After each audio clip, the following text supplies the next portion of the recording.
y a des vérités aussi qu'on doit dire. Parce qu'on ne peut pas nous réconcilier quand on ne dit pas certaines choses. Dans le processus de rétablissement de l'État dans la région de Kidal, dans l'Agdad, il y a eu des abus contre les populations. Si on ne le dit pas, ça aussi, on n'est pas véridique.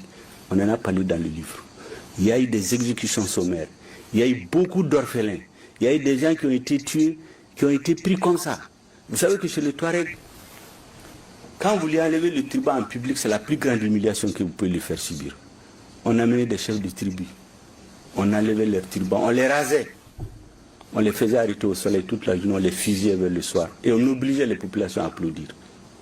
Il y a des jeunes dont les pères ont été exécutés comme ça. Ils ont vu ça. Dans la rébellion aujourd'hui, l'un des animateurs de la rébellion, le colonel Agnazim, on a fusillé son père devant lui, il avait 9 ans. Peut-être qu'il est aujourd'hui animé par la vengeance. Mais il y a des gens qui ont su se mettre au-dessus. Ils ont compris ce que c'est qu'un État.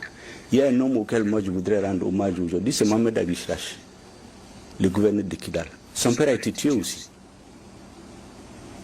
Il y a des hommes qui ont perdu des parents pendant la rébellion des années 92. Le premier, c'est Agamani. Il aurait pu faire vengeance se mettre dans la rébellion, mais ça n'a pas été le cas. Il y a des vérités aussi qu'on doit dire.